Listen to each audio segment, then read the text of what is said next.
Halo sahabat TPS Channel dimanapun Anda berada, bertemu lagi bersama saya Muhammad Fadilah Zain di program Bincang-Bincang yang dikelola oleh Program Pasca Sarjana Universitas Profesor Dr. Mustopo Bragama. Pada kesempatan kali ini kita akan membahas tentang isu perempuan dan juga tindakan pencegahan korupsi.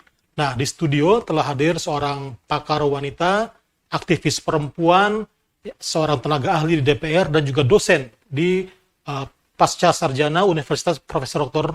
Mustopo Bragama. Dia adalah Ibu Dr. Zahaira Mega Utama.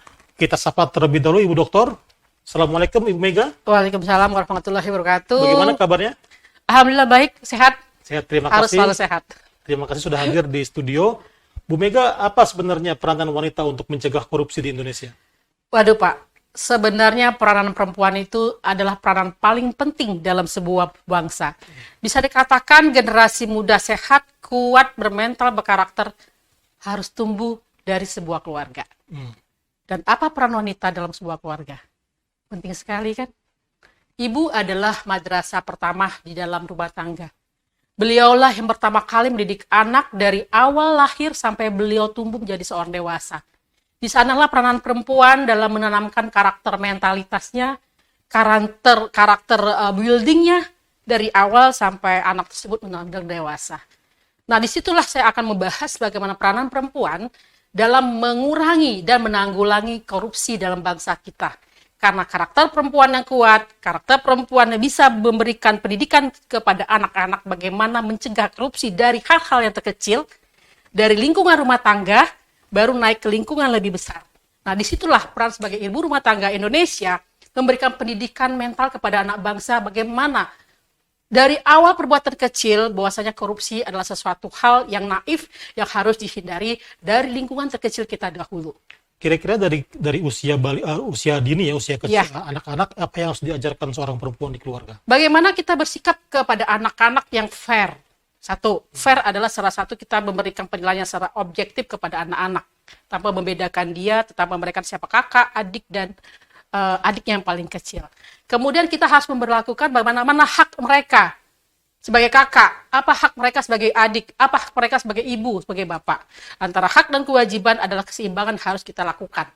Nah, kalau mereka sudah tahu dan menghargai hak mereka dan tahu kewajiban mereka tanpa mengambil hak orang lain, yang otomatis itu adalah bukan punya dia, dari situlah kita mulai mengajarkan bagaimana cara perilaku dalam rumah tangga, menghargai hak orang lain, melaksanakan kewajiban mereka, dan jangan sampai mengambil hak orang lain.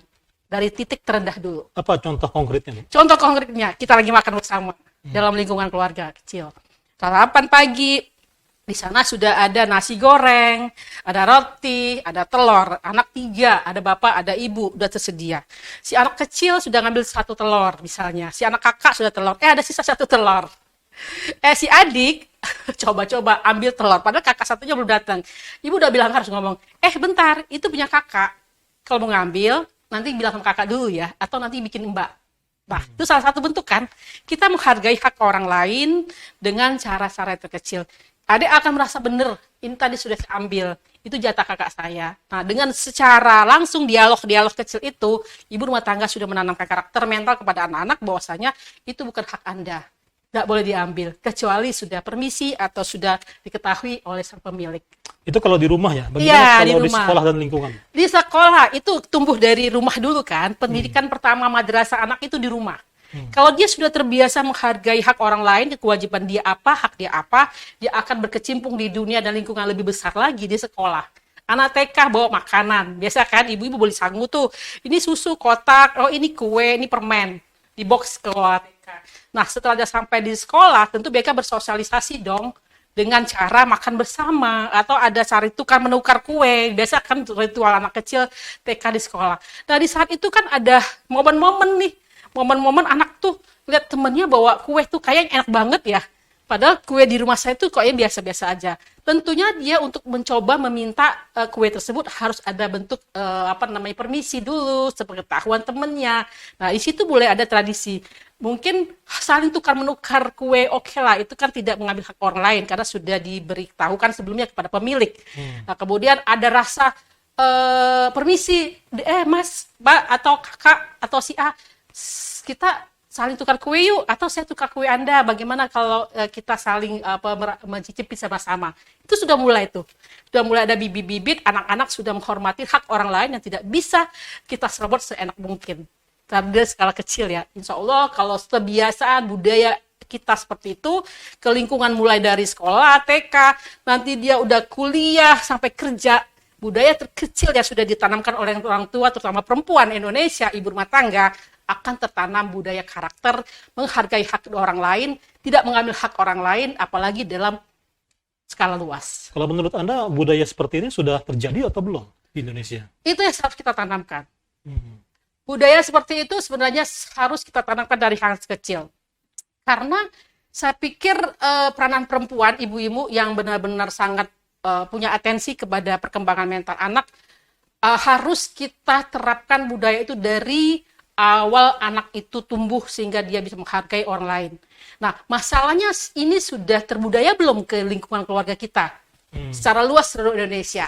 Nah, saya kembalikan ke ibu-ibu rumah tangga. Itu adalah kewajiban kita sebagai seorang ibu menanamkan karakter mental kita untuk menghargai hak orang lain. Insya Allah anak kita menjadi anak yang benar-benar bisa menghargai hak orang lain, tidak mengambil hak orang lain, dan itu adalah salah satu pencegahan korupsi dari dasar dalam rumah tangga. Seandainya ada anak yang melanggar ya, dia mengambil hak orang lain, dan ketahuan, boleh ada sanksi yang harus diterapkan? Harus ada bentuk peringatan. Tidak boleh dulu. Mungkin sanksi terlalu keras. Ya tadi saya ceritakan, saat kita makan bersama, ada telurnya punya kakak diambil adik, kita peringatkan dulu.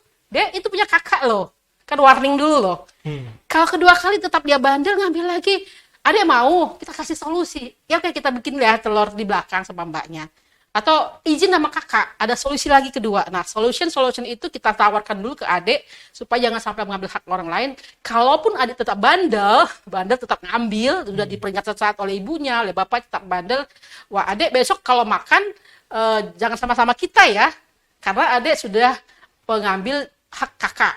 Nah, satu bentuk peringatan. Yang cukup keras lah setelah kita peringatan, penyampaian dengan nasihat dulu. Tapi kalau tetap dia membandel, boleh sanksi diberlakukan ya? Sanksinya tadi kita sedikit agak keras. Oh dek, nanti besok makan paginya jangan sama-sama kita ya, adek di belakang aja. Oh begitu kak, oh begitu bu. Ya tadi adek kan sudah dibilang bahwa itu kan punya kakak, kenapa dia ambil, kecuali kalau adek udah izin dulu sama kakak. Itu adalah bahasa-bahasa memberikan suatu pendidikan karakter kepada anak. Kalau kita melanggar hak orang lain, mengambil hak orang lain, secara hukum Anda sudah menyalahi aturan. Dan skala aturan dari skala besar, Anda pasti punya sanksi sosial. Sanksi sosial dari keluarga, sanksi sosial dari lingkungan, dan sanksi sosial dari sebuah negara, karena negara kita adalah negara hukum. Jadi intinya adalah pendidikan karakter pada anak. Karakter pada anak. Jadi perempuannya itu harus ini dulu ya, harus diberi materi tentang pendidikan karakter itu dulu ya. Iya. Sebelum dia mengajarkan kepada anaknya. Setidaknya kira-kira materi seperti apa yang harus dilakukan kepada perempuan tentang pendidikan karakter ini? Perempuan yang setidaknya mereka punya etikat baik, landasan agama yang baik, sehingga dia bisa mengajarkan anak dengan baik. Karena saya bisa mengatakan seorang perempuan yang baik bukan karena dia berpendidikan tinggi, tetapi seorang perempuan yang baik adalah bisa menanamkan budi, moral, mental kepada anak yang baik. Bagaimana kalau perempuannya sibuk bekerja? Sibuk bekerja bukan halangan untuk perempuan mendidik anak. Karena quality time adalah yang paling penting. Kualitas time yang paling penting. Bukan masalah berapa lama dia berada di rumah tangga, tapi berapa lama kualitas waktu yang digunakan bersama anak-anak berinteraksi. Jadi menurut Anda lebih baik mana? Ibu yang di rumah atau wanita yang bekerja? Dua-duanya punya kelebihan. Kita tidak bisa mengatakan ibu bekerja akan baik pada anaknya. Dan kita tidak bisa ngejamin ibu yang full day di rumah bisa melaksanakan kehidupan rumah tangga yang baik. Dan kembali saya bilang, kualitas adalah yang sangat menentukan bagaimana mendidik seorang anak.